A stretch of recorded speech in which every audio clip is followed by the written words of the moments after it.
Bonjour à tous, nous sommes tout heureux et quel privilège de vous retrouver pour parler sport sur notre antenne SOS Docteur TV. Nous avons trois thématiques à l'ordre du jour. Nous évoquons les éliminatoires du CHAN 2024. Le Togo connaît bien son adversaire. Il s'agit du voisin de l'Est. On en parle en début de ce plateau. On parle également des éliminatoires de la CAN 2025 avec ce match attendu ce jeudi du côté d'Annaba entre les Fennecs et les Éperviers. Et si tout va bien, on parlera également de l'athlétisme avec les championnats nationaux bouclés dimanche au stade de Kégué, justement sur les pistes de cette enceinte. Voilà pour le menu du jour. Bienvenue à tous. L'actu nationale, tout de suite, la première fenêtre d'un club sport santé.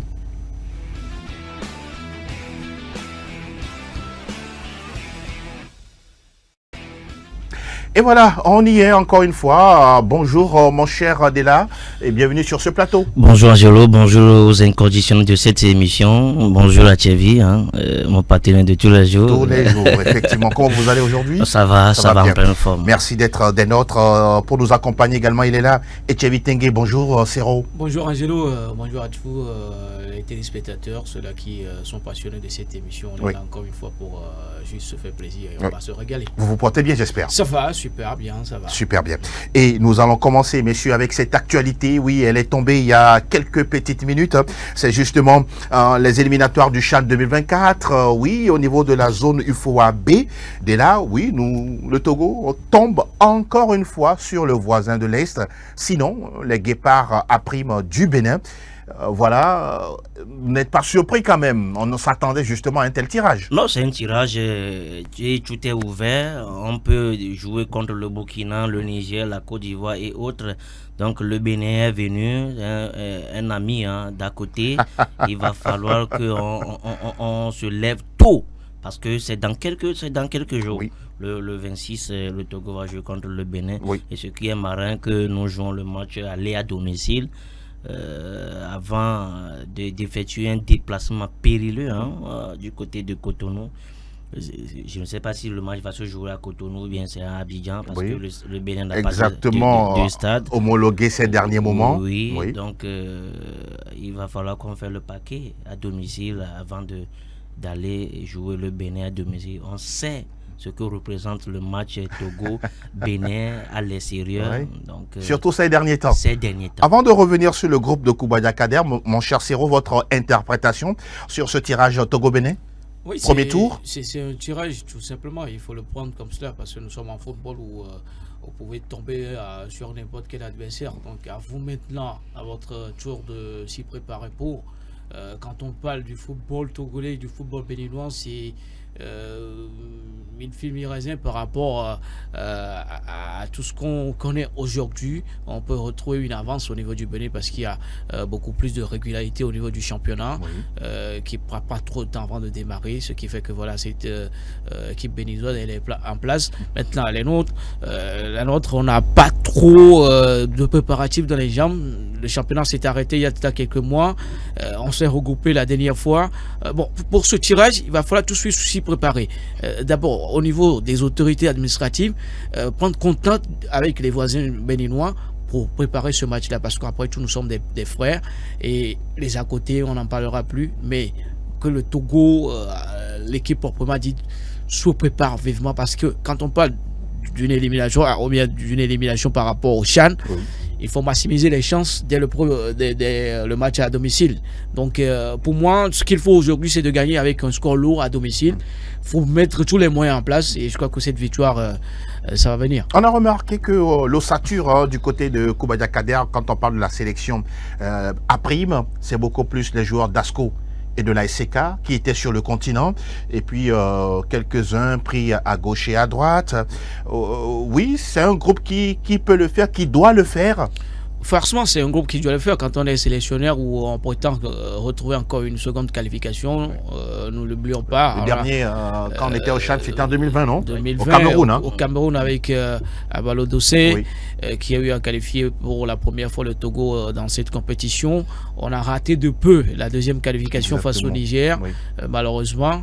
Pour cette fois-ci, même si on a critiqué un tout petit peu la sélection de Kader Koubaya, aujourd'hui, c'est beaucoup plus au niveau d'ASCO et de la SCK. On a fait venir certains joueurs de certains clubs qui, pour moi, n'étaient pas tout à fait au niveau. Mais bon, on le prend comme cela, c'est pas le moment de le critiquer. Maintenant, s'il voit que quelque part, il faut des doublures, qu'on fasse vite appel à certains joueurs pour étoffer cet effectif-là. J'avais eu à dire cela la fois dernière, qu'il ne suffit pas tout simplement de se regrouper pour avoir des stages. Il faut aller chercher des matchs amicaux qui sont au niveau de l'équipe. Vous pensez qu'à l'heure là, on parle quoi? Du 26, non? Du 26. Oui, pour ce match aller. Du 26. N'est-il pas tard? On est aujourd'hui. Non, il n'est pas encore trop tard, Angelo. Au moins, quand on veut, on peut. Quand on veut, on peut avoir une semaine avec 3 matchs amicaux. Très bien. Aujourd'hui, il y a des équipes de première division qui se préparent pour aller au Ghana voisin. Aller au Ghana voisin.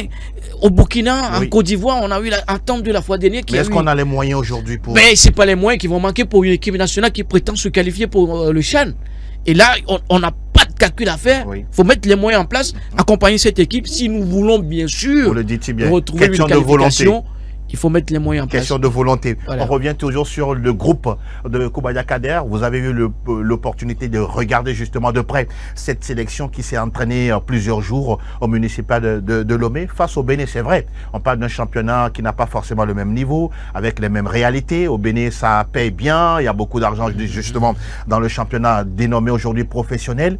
Le Togo peut le faire avec ce groupe-là, selon vous? Oui, malheureusement,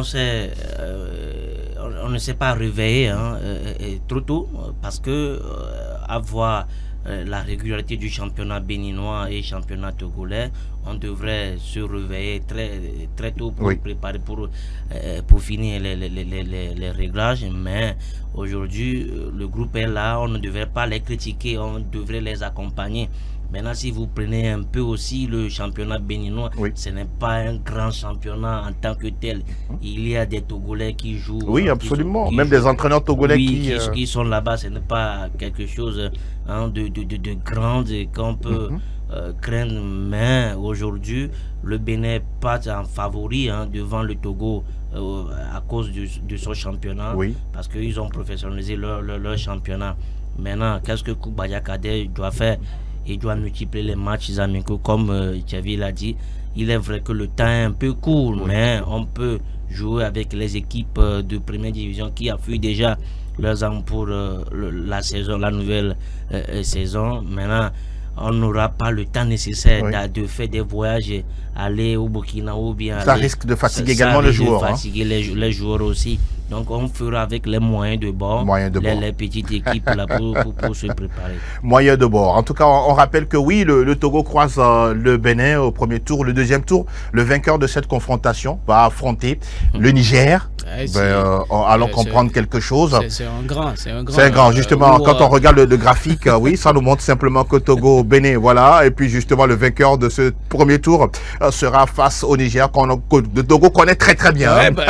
Il faut se qualifier d'abord face au Bénin pour prétendre faire ou bien aller chercher une revanche, parce que on connaît toutes les réalités du football africain. Le Togo, avec cette équipe, on a du mal à marquer au Togo. C'est pratiquement dans toutes les sélections. C'est dans toutes les sélections où ce travail doit se faire.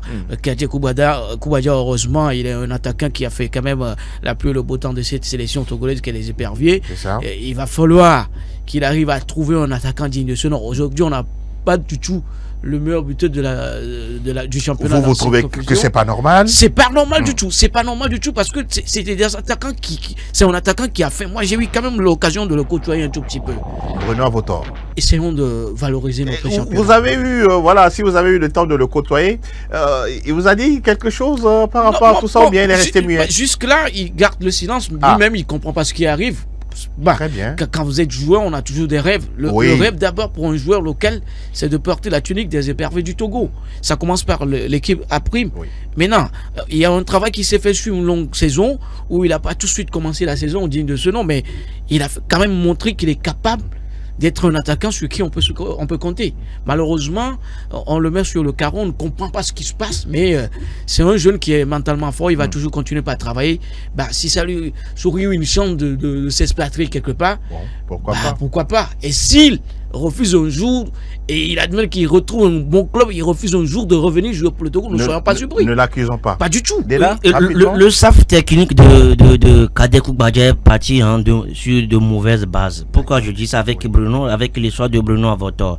On a décrié, on a tapé des gants pour poser des questions sur comprendre la non-convocation de Bruno Avotor. Maintenant, au finish, le technicien en juin, Kojo Afianigban, nous disait qu'il y en aura encore une vague de joueurs qui vont appeler pour compléter cette liste-là, et peut-être que Bruno Avotor pourrait être dedans. C'est quoi ça? Je me dis que Kadek Badja était un attaquant, un buteur pour le Togo. Et imaginons aussi Kadek Badja est meilleur buteur du championnat, et un sélectionneur local ne le fait pas appel lui-même, il va se fâcher, il va aller en guerre contre cet entraîneur-là. Aujourd'hui, on est acculé, et je ne sais pas ce temps-là que Kodjo Afianigban et Kadek Badja auront pour appeler encore d'autres joueurs pour étoffer cet effectif-là. Maintenant, la psychologie du joueur, parce que le joueur aussi ne comprend pas le pourquoi il n'est pas convoqué.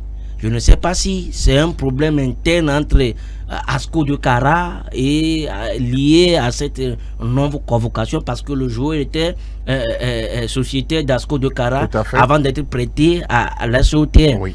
J'ai appris dans les coulisses que le joueur était appelé à revenir à la maison. Oui. Il est reparti, il a prolongé son contrat, mais au finish, il n'est pas retenu pour la campagne de la Coupe Interclub. Oui. Maintenant, il est là, il voulait partir, il n'est pas libéré. On ne sait pas tout. On ne sait pas tout.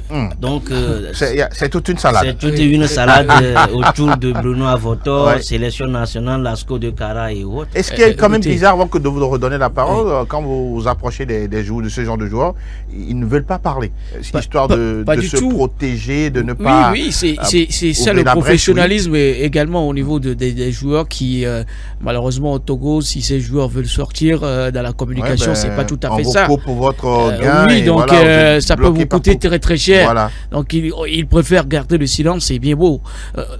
On va pas aujourd'hui s'attarder sur le sort de Bruno Avotor, parce que c'est un attaquant, pour moi, je l'ai plusieurs fois vu jouer, c'est un attaquant qui s'est décroché, qui s'est fait des appels en profondeur, qui s'est proposé des solutions, qui s'est joué avec les autres partenaires. Et aujourd'hui, quand vous prenez l'équipe d'Asco et de la SK, on n'a pas retrouvé ces attaquants-là qui ont cette qualité. Et aujourd'hui, le Togo a besoin de ces attaquants. Mais il n'est pas là. Marquer. Mais il n'est pas là. On va le trouver où? Quand on sait que voilà, on a toujours ce problème, cette difficulté de marquer beaucoup de buts, alors que quand on perd des éliminatoires, il faut marquer pour passer. Ah oui. Et là, pour moi, ça s'annonce très très mal pour nous. Et puis, si vous prenez un peu l'équipe de la COTR, il y a un certain Urunimini Nazif qui s'entend bien avec Bruno Avotor. Si vous prenez toute la saison... Nazif aussi n'est pas convoqué. Nazif aussi n'est pas convoqué. Laissez comprendre. C'est une sélection. N'est-ce pas? On compte sur eux. On prend les meilleurs du moment. Ah, c'est les meilleurs du moment. Les meilleurs du moment. Ah oui, ils sont pris. Ils sont pris, justement. Koubada Kader et son binôme Kodjo Afianigban. Voilà ce qu'on peut retenir, en tout cas, pour cette sélection à prime des éperviers, on le rappelle, qui vont jouer contre le Bénin à partir du 26 octobre pour le premier tour du championnat d'Afrique des Nations, le CHAN, qui va se dérouler toujours là au Kenya, en Tanzanie, en Ouganda en 2025.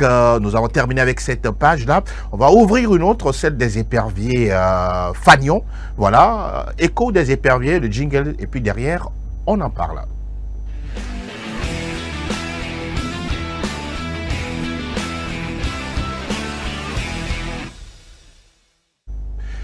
Les éperviers, oui, on en parle, la catégorie senior qui actuellement réside à Annaba, au niveau de l'Algérie.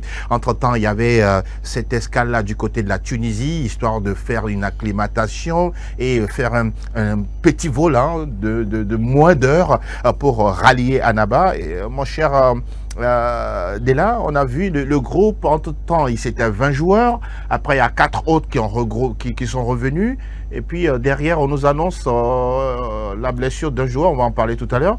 Mais le groupe est au complet. Oui, Darren Bombé a tous ces éléments, oui, parce que c'est une opération commando. Ah, d'accord. Vous n'êtes pas à savoir que l'Algérie marche sur tout ce qu'il voit sur sa route. 6 points lors de ces 2 dernières sorties. Il veut tout simplement jouer avec leur force, histoire d'avoir les 6 points. 6 points et acté déjà la qualification pour la CAN 2025. Maintenant, le Togo qui a 2 points dans son escarcelle voulait aussi bonifier ses chances de qualification, voulait aussi à tout prix jouer un mauvais tour à ces fenêtres-là en bas. Les Algériens ont vu venir les intentions togolaises. Ils ont délocalisé tout simplement cette rencontre vers Annaba, qui est au nord. On parle de 450 kilomètres wow.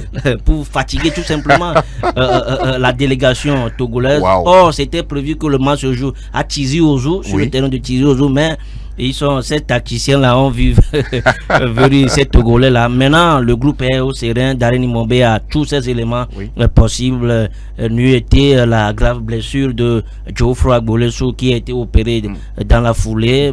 Donc, que nos intentions accompagnent cette équipe demain face à l'Algérie, qui veut miser tout sur ses moyens. Comme l'a dit Vladimir Petkovic, il veut jouer avec leur force, leur énergie possible pour battre le Togo. On parle justement de cette sélection du Togo. Pratiquement tous sont arrivés. Voilà, Djenda Konam, Alexis Romao, Denke Kevin, Oroni Niwassiou. En tout cas, les cadres, si on peut les nommer ainsi, sont tous arrivés. C'est un point positif avant le match.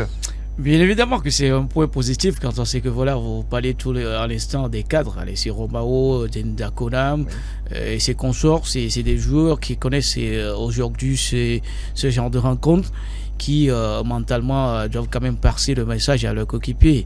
Vous n'êtes pas sans savoir que voilà, à chaque fois qu'on a des éliminations à jouer, le Togo a été toujours au complet au niveau des joueurs, même si ces joueurs ont pas trop les compétitions dans les là jambes. On n'a pas Romao et puis Boateng, on comprend, ils sont blessés, donc ils ont été remplacés. Malheureusement, la blessure de Romao va pas tout à fait nous arranger, parce que moi j'aurais voulu que ce joueur soit dans l'effectif et commencer en même temps la rencontre. Très bien. Pourquoi pas jouer à 2 récupérateurs avec Arol ou Romao beaucoup plus bas au niveau de la défense, mais à côté de Djenda Konam, on va pas le retrouver. C'est des rencontres qui demandent plus d'expérience. Vous avez peur? Moi, j'ai très peur pour le Togo. Oh là là. Quand vous écoutez Petkovic affirmer que voilà, nous allons mettre toutes les énergies possibles pour gagner, c'est comme ça qu'il faut sortir en tant que sélectionneur. Quand Nibombé dit qu'il veut également gagner les 6 points du match, en aller et retour, il ne nous dit rien qui suit comme quoi c'est un groupe très déterminé à le faire. C'est rien que ses propos où nous voulons gagner. Peut-être qu'il a quand même ses secrets. Il est aussi ambitieux, non? Comme tout sélectionneur, on est ambitieux. Maintenant, est-ce qu'on a les moyens en place par rapport à tous les fétiches, à toutes les qualités qu'on a aujourd'hui au niveau de ces joueurs? Vous en doutez? Je me pose des questions et je reste pessimiste par rapport à cette sélection togolaise qu'on a aujourd'hui. Parce que vous n'êtes pas sans savoir, sur les 2 matchs, même si on a eu à tenir avec 2 matchs nuls, on a été toujours fautif par rapport à l'efficacité. Vous pensez que ça aurait été bien de gagner au moins à la maison avant ce match face à l'Algérie? Bien sûr, ça a été toujours comme cela, voulu par des sélections qui commencent à la maison avec une victoire et prétendent aller négocier avec des matchs nuls. Pourquoi pas gagner s'il y a quand même des occasions? Mais aujourd'hui, on se dit, avec ce match, aller face aux Algériens à domicile, pour moi, je n'y crois pas trop. Même si l'Algérie nous a parfois réussi, pour cette fois-ci, je n'y crois pas trop. Pourquoi vous dites ça? Parce que quand vous prenez d'abord le match est délocalisé sur une longue distance, des kilomètres, et l'Algérie qui est sur une bonne dynamique avec 2 matchs gagnés, mais à domicile, ne pas battre le Togo pour avoir le 3-3. Et peut-être se qualifier déjà?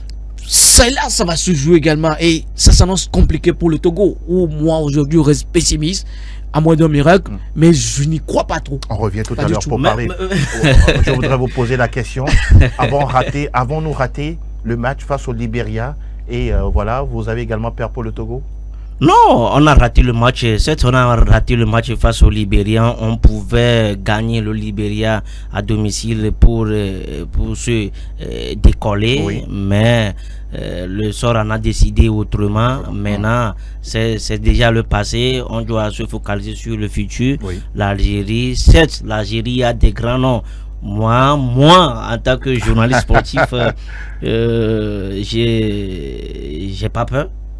J'ai très peur, ouais. J'ai cet optimisme-là, oui. Parce que, pourquoi je dis ça, le Togo, parfois, c'est dans ces grandes rencontres que le Togo sort des artilleries pour casser l'équipe adverse. On a vu face cette équipe même en Algérie lors de la CAN 2013, oui. Personne ne comptait pas sur cette équipe togolaise. Mais on a fait une équipe.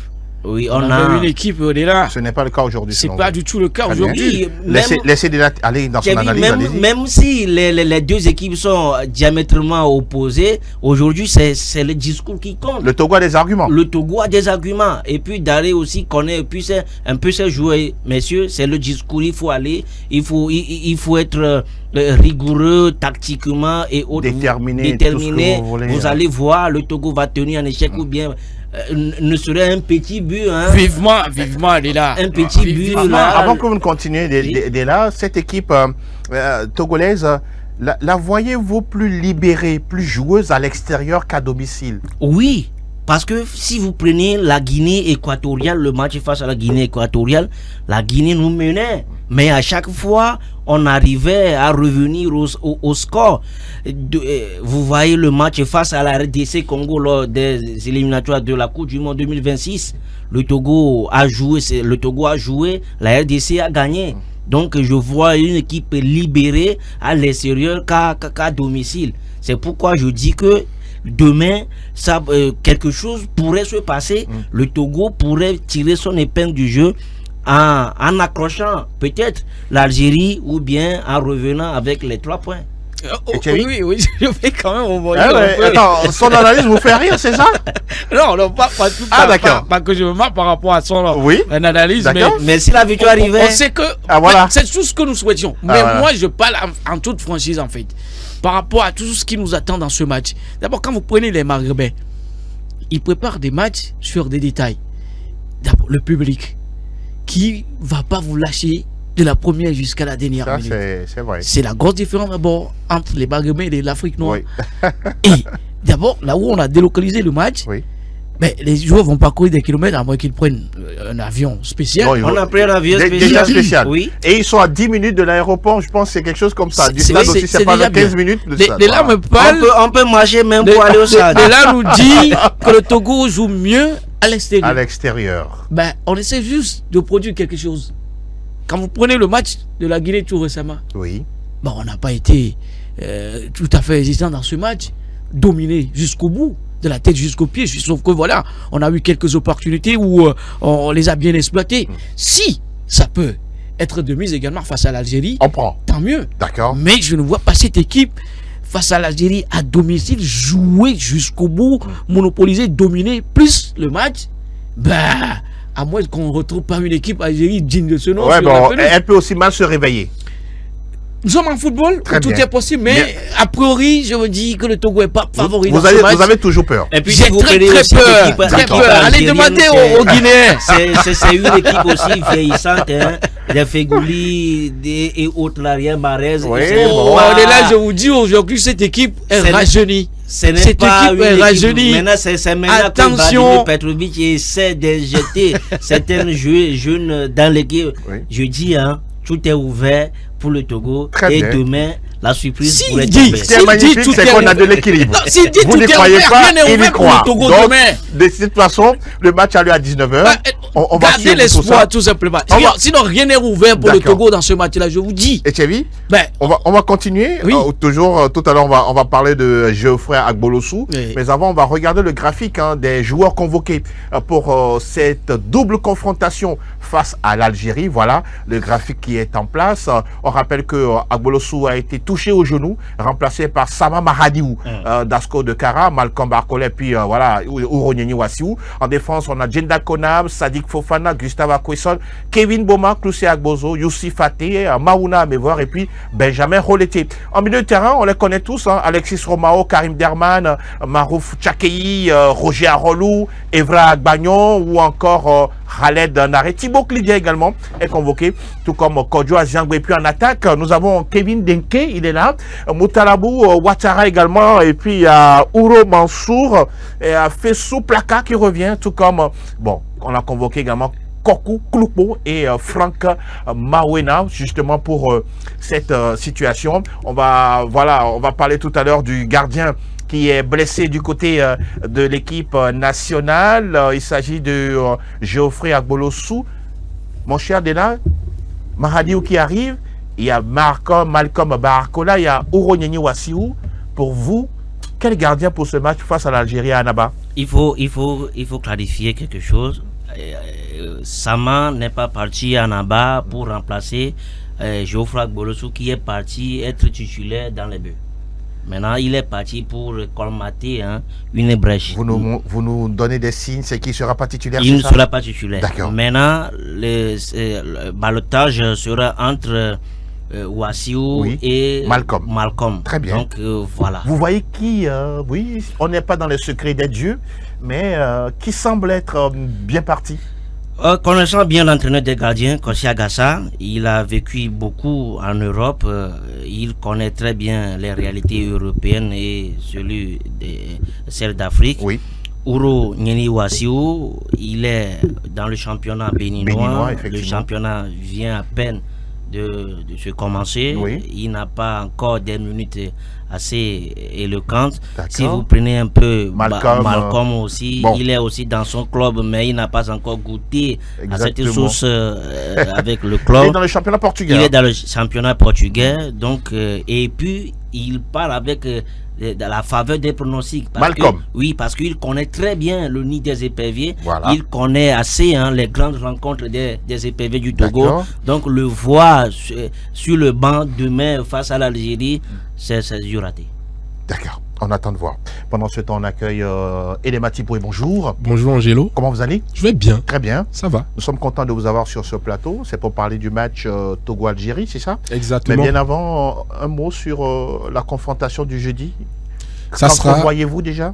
Je pense que le Togo doit faire le minimum avec au moins un point. Revenir avec un point. Parce que là, il faut que sur cette double confrontation où 6 points sont en jeu, le Togo doit tout faire. Non seulement pour ralentir l'Algérie, mais pour aussi redorer son blason. Parce que quand on va laisser peut-être l'Algérie prendre les 3 points chez lui à Annaba et peut-être venir faire un nul ici, ça sera compliqué pour le Togo devant. Si déjà l'Algérie prend 4 points sur les doubles confrontations, ça sera compliqué.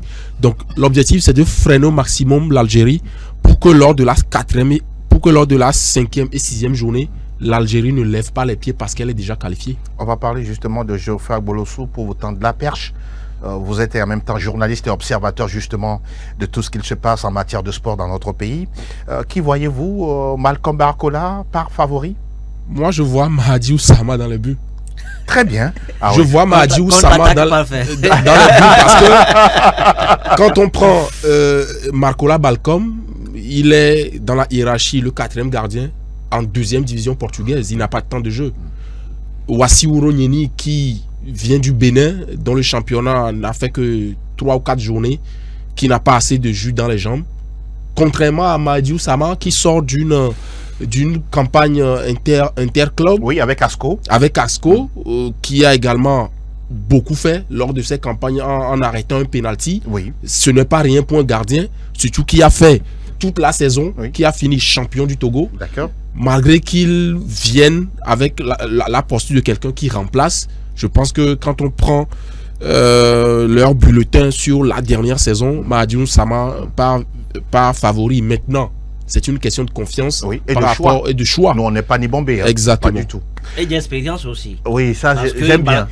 Parce que Malcolm connaît un peu l'environnement, la température. Pour vous, ça va peser. Ça va peser. Très bien. On saura tout ça de toutes les façons d'ici peu pour le match Algérie-Togo comptant pour la J3. Et 4 jours plus tard, le stade de Kégué sera là pour accueillir justement les Fennecs face aux éperviers du Togo. Vous faites partie de la cellule de communication du groupe Armada qui organise des matchs du Togo ici à Lomé. Alors aujourd'hui, les préparatifs, tout doucement, pratiquement, on pourra dire, vont bon train. C'est quoi les dernières infos?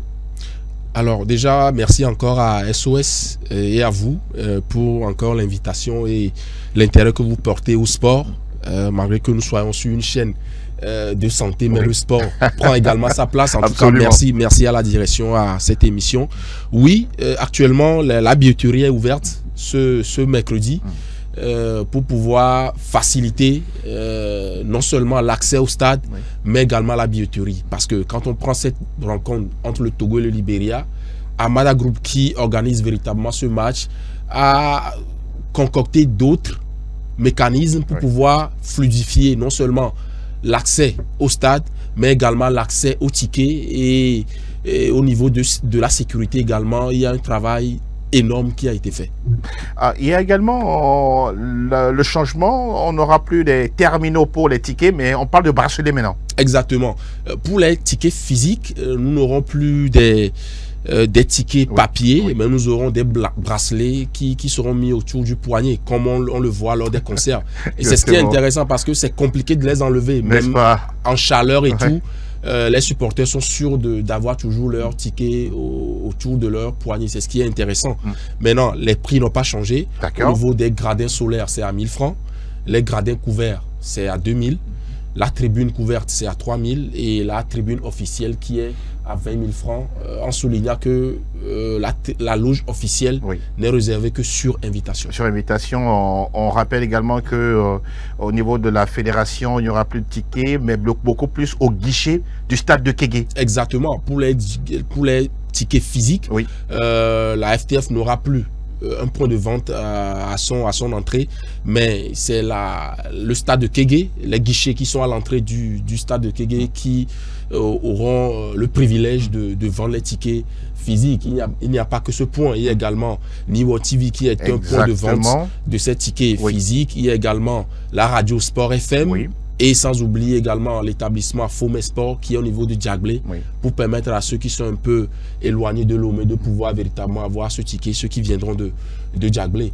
Et Angelo, comme on le sait, nous sommes aujourd'hui dans un monde numérique et Armada Group a également prévu des tickets numériques qui sont de 3 catégories. La première catégorie, c'est qu'on a mis à contribution un achat aussi simple par T-Money. Donc aujourd'hui, on peut avoir nos tickets par T-Money. Depuis notre salon. Depuis notre salon, avoir nos tickets par T-Money. Donc il faut que nos téléspectateurs, nos internautes nous suivent très bien. Pour la syntaxe du T-Money, il faut juste faire étoile 145, étoile 4, étoile 7, étoile 9, étoile 1, étoile le montant, sans oublier la date du match. Donc ça veut dire si je veux acheter un ticket de 3000 francs par exemple, la date c'est le 14, le mois c'est le 10, donc je fais étoile 145, étoile 4, étoile 7, étoile 9, étoile 1, étoile 14, 10, 3000, dièse et je lance. Automatiquement, je valide avec mon code secret et j'ai mon ticket. Maintenant, ce qui est intéressant, c'est que il faut imprimer ce ticket au cas où on aura peut-être un souci avec notre téléphone. On ne sait jamais. On aura de réseau, on ne sait jamais. On ne sait jamais. Pour se mettre à l'abri de ces désagréments, il faut véritablement imprimer ce ticket, faire une capture d'écran, l'imprimer. Et nous aurons notre ticket. Très important. Deuxième accès pour ce ticket virtuel, c'est via le WhatsApp, où il suffit d'enregistrer le numéro plus 228 99 05 05 05. Et dès qu'on enregistre, on envoie un message à ce numéro WhatsApp, on envoie FTF ou on envoie match. Et nous aurons toutes les procédures pour avoir accès à notre ticket. Et après avoir renseigné le formulaire et tout, on a le ticket et la plateforme WhatsApp nous renvoie nos tickets en format PDF que nous pouvons naturellement également imprimer pour éviter les désagréments des dernières minutes par rapport au téléphone. Maintenant, le troisième, c'est le scanner, un code QR qui est disponible sur les pages officielles de la Fédération togolaise de football pour pouvoir véritablement avoir accès au ticket. Donc voilà un peu de manière synthétisée la billetterie du côté de ce match qui aura le lundi 14 octobre du côté du stade de Kégué. On sait très bien également pour avoir accès au stade, il y a ce procédé là de sécurité, en même temps de voie menant tout droit vers le stade. Vous gardez toujours les 3 accès d'entrée? Oui, Amada Group a fait l'effort. C'est le lieu également de remercier la sécurité, le ministère, qui ont, depuis le match du Libéria, ouvert les 2 voies d'accès, en plus de celle de l'entrée principale. Vous parlez des entrées ouest et nord, hein? Ouest et nord. Donc, comment ça va se faire pour ce match face à l'Algérie? Tous les engins passeront par l'entrée ouest, c'est-à-dire l'entrée qui est derrière la loge officielle du stade. Et là, vous captez tout ça, hein? Avec votre badge, bien sûr, votre badge. C'est très important. Il faut le badge. Il faut le badge. Et il faut que tous les engins passent par là. D'accord. Donc c'est le lieu également parce que les journalistes ont rencontré d'énormes difficultés lors du match face au Libéria. Et dès là également, on a été témoin. Je pense que pour éviter ça, l'option la plus meilleure, c'est de venir tôt. Ça, c'est intéressant. Nous prions les journalistes de venir tôt parce que quand on vient à 1h ou 30 minutes avant le match, c'est compliqué pour la sécurité de faire le distinguo entre quelqu'un qui vient faire le travail technique, qui est le journaliste, et un supporter qui, lui, seulement veut avoir accès au stade. Parce que pendant ce temps, l'affluence devient de plus en plus grande et c'est compliqué à gérer. C'est compliqué à gérer. Donc, nous prions vraiment les médias, nos confrères de venir tôt au terrain. Maintenant, il y a également une autre voie d'accès pour les badges. D'accord. Il y aura un passage piéton à l'entrée. Donc, tous ceux qui auront un badge, que ce soit un badge de technicien, d'organisateur, de médias, peuvent avoir accès à un passage piéton qui exclut les engins. Supervisé par la sécurité. Supervisé par la sécurité. Donc, si par exemple, moi, je suis journaliste, par exemple, je viens avec mon badge de médias, je n'ai pas d'engin, il y a un passage piéton à droite de l'entrée principale qui fait face au marché de Kégué, où je peux facilement avoir accès au stade. Donc, l'entrée principale est réservée aux officiels et aux équipes qui vont vraiment offrir du spectacle ce 14. Naturellement. Exact. En tout cas, merci infiniment d'être passé. Merci beaucoup. On se retrouve samedi, hein, puisque le match Togo-Algérie, ce sera déjà lundi. Mais on aura encore le temps d'en parler en long et en large, histoire d'informer la grande majorité des supporters des éperviers qui feront le déplacement lundi pour le match Algérie-Togo, comptant pour la 4e journée des éliminatoires déjà jeudi. Sinon, dans quelques heures, on aura le match Algérie-Togo pour revenir pour en parler. Merci encore une fois, Edem Atipoui. Merci Angelo pour l'opportunité que vous nous donnez de pouvoir parler de l'organisation autour de ce match du 14. C'est notre mission, tout simplement. Encore une fois, merci. On va aborder la 3e et dernière fenêtre de cette émission Club Sport Santé. On va parler plutôt athlétisme. On va changer de discipline. On laisse un peu le football et là, on va sur la mer de la discipline. C'est tout de suite après le jingle.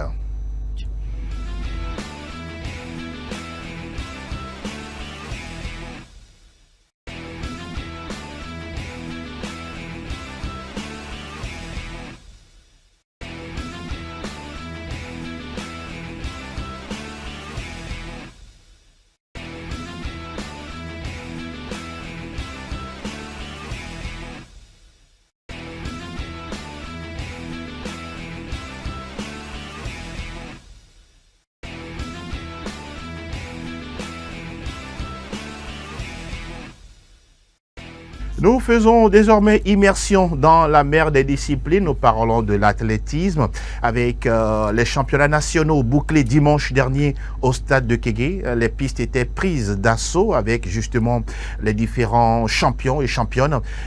Ama et Solakina, bonjour et merci d'être avec nous. Bonjour monsieur Angelo. Merci pour l'opportunité. C'est toujours un plaisir de parler sport et surtout athlétisme avec vous. Vous allez bien? Je vais très bien. Vous avez gardé le badge? Non, ça c'est un autre badge. C'est ça? C'est un autre badge.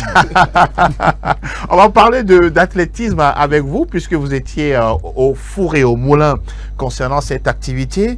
C'est bon, ça répond au programme de l'agenda de la fédération? Oui, effectivement, ça répond. Et les championnats nationaux devaient être la dernière activité qui devait, disons, clôturer la saison sportive au niveau de notre programmation annuelle. Donc, cette activité vient juste à point nommé et pour vraiment sanctionner la fin des activités de toutes les ligues et de tous les clubs et athlètes. La dernière fois, vous avez vu en tout cas une participation des uns et des autres. Si on doit faire l'exercice de faire le point général, on serait en tout cas très content de vous écouter là-dessus. Mais c'est avec fierté que nous avons pu faire dérouler ces championnats et évidemment faire le point, le bilan, c'est un devoir et nous serons vraiment très heureux. Et globalement, pour dire que c'est par rapport, s'il faut aller dans certains détails, et par rapport quand même à la période à laquelle nous avons pu faire dérouler ces championnats et au vu des résultats que nous avons obtenus, on dit que c'est satisfaisant. Effectivement, nous avions programmé ces championnats un peu plus tôt, mais compte tenu de ces paramètres, de ces facteurs indépendamment de notre volonté. Ça veut dire beaucoup de choses dans le sourire. Hein. Allez-y. Et donc, nous n'avons pas pu effectivement faire dérouler ces championnats à temps. Mais Dieu merci, nous avons quand même réussi à obtenir les moyens nécessaires pour les organiser. Et je pense que cela vraiment une satisfaction globale au niveau de tous les acteurs. Parce qu'on attendait impatiemment cette activité, ces championnats-là, au risque d'être découragé, d'être déçu. Mais c'était une satisfaction quand même pour les uns et les autres. Donc, comme je l'ai dit, nous avions prévu ces championnats qui devaient avoir lieu depuis le mois de juillet. Oui. Et tous les acteurs s'étaient préparés en conséquence, mais vu que là, il y avait un report, il y a un certain relâchement au niveau de l'encadrement technique parce que la saison devenait un peu plus longue. Oui. Et les athlètes étaient un peu épuisés et fatigués. Et faire plus de 10 mois d'entraînement, vraiment, il faut avoir un corps pour supporter ça. Et du coup, il y a eu quand même une petite diminution, une petite perte de forme. Oui. Mais globalement, les meilleurs se sont encore révélés. Et ils se sont illustrés de la plus belle manière. On va parler justement des performances. Qu'est-ce qui vous a marqué, que ce soit sur les courses de fond, demi-fond, de manière sommaire? Ce qui m'a beaucoup plus marqué, c'est au niveau des courses de fond. Nous avons eu des révélations. Il y a des cadets. Ce serait bien d'avoir les noms, hein, si ça ne vous dérange pas, nom, prénom et puis les performances. Bon, en tout cas de manière globale, pour pas forcément tous les acteurs. Bon. Oui, nous avons une très très bonne révélation de la Ligue de Plateau Ouest. Très bien. Qui a toujours par le passé animé la vie athlétique au niveau de la fédération avec de très belles, de beaux talents comme à Tchad qui sont révélés, les Kakomissa, les Tchendou et autres. Et il y a une relève qui est en train d'être mise en place avec le retour de Tchendou qui est revenu dans sa ligue. Oui. Parce qu'il était en tant qu'encadreur maintenant. Oui, donc il poursuit vraiment un travail énorme. Super. Déjà la première saison, nous avons une bonne révélation aux 5000. Oui. Et il y a une jeune donc je n'ai pas le nom. Non, allez-y. Donc, qui a fait une belle prestation parce qu'elle a surpris tout le monde. Elle a émerveillé tout le monde au point qu'on était épaté. Catégorie espoir, c'est ça? Oui, bon, cadette. Cadette, d'accord. Oui, donc, qui a couru avec les juniors seniors. Intéressant. Mais qui a damé le pion aux anciens. Et là, c'est vraiment, ça nous a beaucoup fait plaisir. Oui. Et je pense que dans 2 ans, 3 ans, elle va faire forte sensation sur le plan sous-régional et voire même à l'international, ce que nous espérons. Il y a également, on a notre ami qui a fait le 100 et 200 en même temps. Ça aussi, c'est une performance, non? Intéressante. Le 100-200 avec Aliti et Sowe Pascal. Pascal, oui. Oui, avec 10 secondes 7 après tout ce temps de rupture. Il vient de quelle ligue déjà? Il a Ligue Lomé Golf. Lomé Golf, d'accord. Oui, il a mis Ligue Lomé Golf. Et au 200 également, il a fait, c'est pas un doublé, je sais pas. Ça reste un espoir pour notre athlétisme, c'est ça? Oui, il reste un espoir parce que déjà avec sa maille de progression, cette année à la région 2, il avait fait 10,50 et chrono électronique. Pour une première sortie, il peut dire à l'international, c'est encourageant. Et si ce n'était pas cette rupture-là, je pense que il aurait fait encore mieux. Et déjà, les années à venir, nous l'espérons un peu plus performant. Et il reste quand même un espoir au niveau du sprint et pour le Togo dans les compétitions à venir. On a remarqué également que sur le 800 et le 1500, Macman Yoagbati pour l'instant, n'a pas d'égal. Hein. Oui, effectivement. Là, je n'ai pas voulu aller ce point. Non, oui, non, juste pour dire qu'il a participé. Oui, il a participé. On sent qu'il a toujours la compétition dans les jambes. Oui, il a la compétition dans les jambes. Effectivement, il s'est encore illustré au 1500 ou au 800. Et faute de concurrents, bon, la performance qu'on aurait souhaité avec 1,52 à l'heure actuelle, bon, c'est vrai que on pouvait peut-être espérer qu'il égale son chrono, son meilleur chrono de la saison qui est à 1,48, 97 et au 800, mais bon, parce qu'il avait couru en ce moment dans une compétition où il avait vraiment des challengers. Voilà. Et ici, bon, il a couru pratiquement seul plus de 150 mètres ou 200 mètres d'écart avec le deuxième. Il servait de lead, tout ce que vous voulez. En tout cas, pour rester en jambes. Pour rester en jambes, oui. Très important. Mais il a gardé quand même sa forme. Et sur le point de l'endurance physique, la vitesse, quand même, nous avons travaillé pour les 3 semaines qui ont précédé ces championnats. On a repris. Bien sûr, pendant la rupture, c'était pas une rupture totale parce que là, on travaillait sur l'endurance fondamentale. Donc, il a quand même maintenu sa forme. Et sur les 400 dames et Bachasikou Djukalo, ça a confirmé sur les 400 et les 200. Elle a confirmé toujours l'impression qu'on a eue d'elle.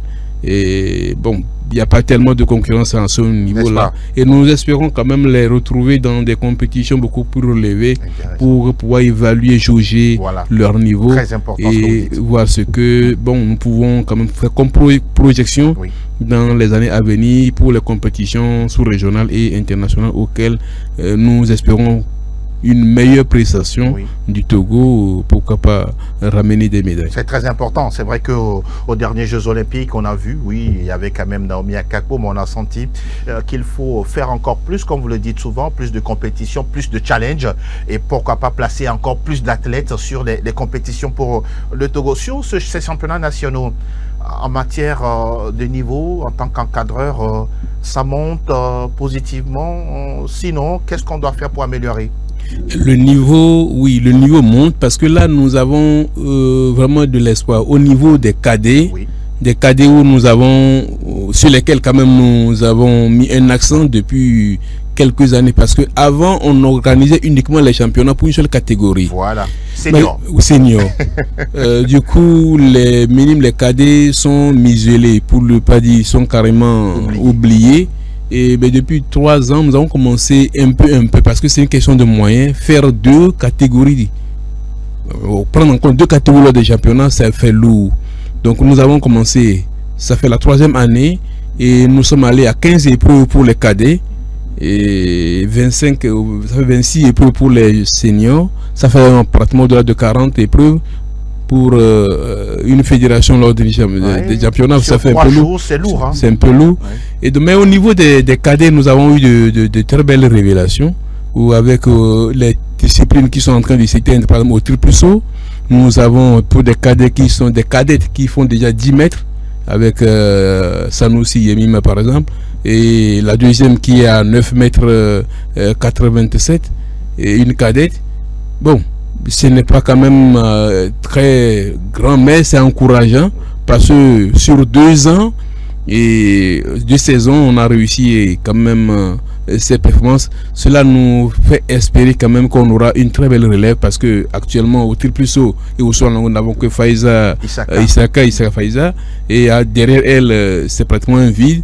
Mais quand on voit déjà des cadettes qui sont en train de monter, on peut espérer quand même qu'avec un encadrement beaucoup plus soutenu, on peut espérer les voir très rapidement se rapprocher de notre champion élite actuelle.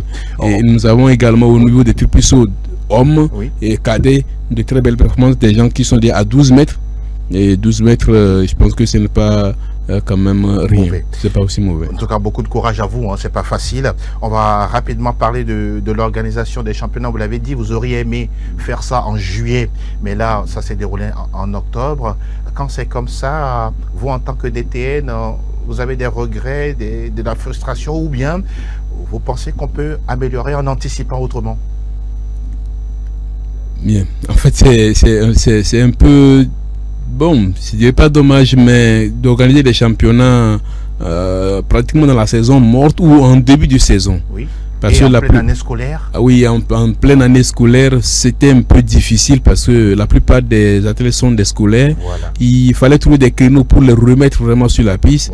Oui. Et négocier avec les chefs d'établissement, les inspections, les directions régionales, les permissions pour donc vraiment ça faisait un travail administratif et technique à la fois un peu lourd et en si peu de temps, parce que nous avons obtenu les moyens pour organiser en si peu de temps, mais il fallait vite aller parce que Exactement. La saison a trop duré. Voilà. Une nouvelle saison devait commencer et il fallait aller très vite. Ça fait qu'en l'absence de 2 semaines, il fallait tout rassembler sur le plan technique administratif et pour pouvoir passer à l'action. Sans oublier les voyages et tout ce qui va avec. Oui, En tout cas, parce qu'il y a ceux qui sont venus de l'intérieur du pays. bien entendu. Vous savez de quoi je parle. Oui. Pas du tout facile. Rapidement, mon cher Issero, sur l'activité de Oui, l'athlétisme. mais au sorti de ce championnat, il y a juste de la satisfaction. D'abord avec un travail qui se fait au niveau des ligues, qui sont à peu près quelque part des formateurs pour ces athlètes-là. Aujourd'hui, l'athlète togolais ne demande pas grand-chose, c'est de compétir. La fédération essaie quand même de faire son mieux pour pouvoir permettre à ces jeunes-là de se révéler. Aujourd'hui, on a des révélations. Moi, je m'avais tout de suite sonné. La RAM a 10 ans à la fédération de quand même mettre un comité donc en place pour pouvoir suivre ces athlètes qui viennent de se révéler. Parce que quand on prend tout récemment les Jeux Olympiques, on a vu le niveau de nos athlètes. Si c'est bien formé à la base, on aura des résultats. Il va falloir que ces athlètes-là qui sont révélés aujourd'hui, qui font partie des meilleurs, puissent être regroupés et qu'on ait des stages parfois de recyclage pour pouvoir aller compétir avec les autres. Donc à chaque fois qu'on n'aura pas des championnats tout à fait réguliers, nous aurons toujours des difficultés à retrouver des joueurs, des athlètes qui vont se révéler. Oui. C'est le championnat qui révèle le meilleur. Absolument. Quand on ne l'a pas, quelque part, il se prépare, arrivé à un moment donné, il y a du découragement. C'est comme un élève qui se prépare pour un examen où on reporte la date de l'examen. Ça décourage. Absolument. Et avant de répondre, il faut quand même avoir du mental. Un mental très Donc, costaud. Voilà. que la fédération passe également par les établissements scolaires, parce que quand on prend nos établissements scolaires au niveau des semaines culturelles, c'est rien que le football parfois, mais il faut des organisations, ça demande des infrastructures. Absolument. Donc, Ouais. vivement que le travail continue. Vivement. Vous le dites si bien. Quelqu'un le dit si bien, c'est le terrain qui révèle l'athlète. Bien sûr. Vous savez de quoi je parle. Mon cher Sero, merci encore une fois d'être passé. Merci Angelo. Merci à Edem, merci également à Adela, à DTN. Encore une fois, merci beaucoup. Je rappelle qu'on va parler très bientôt de l'athlétisme au niveau des cadets, parce que là, c'est le suivi et l'évaluation qui est très important. On aura le temps de reparler de ça. Merci encore une fois d'être passé nous voir. Et voilà, c'est bien terminé pour aujourd'hui. Club Sport Santé referme ses portes. On se donne rendez-vous très très vite pour parler toujours sport sur SOS Docteur TV. On vous demande encore une fois de faire une activité physique pour rester en bonne santé. Merci à toute l'équipe technique de l'autre côté et à très bientôt. Bye bye.